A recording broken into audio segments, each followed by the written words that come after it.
If I was an African politician, this is how I would weaponize poverty. First, I will start by identifying the most populated regions in my country and make sure they were as impoverished as possible. It's important to remember that poor people are easier to control. They have less power, fewer options, and fewer opportunities. Then I would ensure that these regions were the least educated and informed. Sex is an opium for the miserable, so they will have lots of sex and they will keep procreating. Not for themselves, but for me.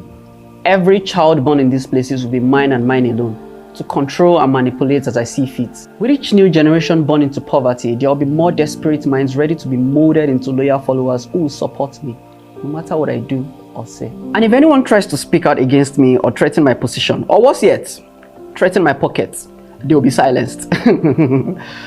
They are poor and helpless, remember? I would exploit their desperate situation by promising false solutions and offering temporary relief, while I continue to use their support to maintain power and gain personal wealth. I would also manipulate the media by portraying myself as the champion of the poor, while in reality doing nothing to alleviate poverty for the majority of the population.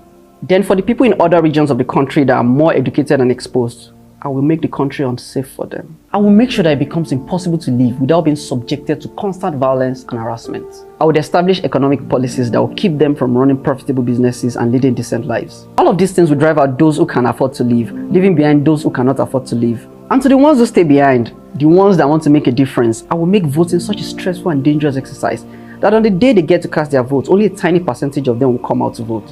And that's how I will keep winning elections. Because the real kingmakers of most African countries are the poor, the ones whose votes can be bought simply on the promise of paying for their next meal.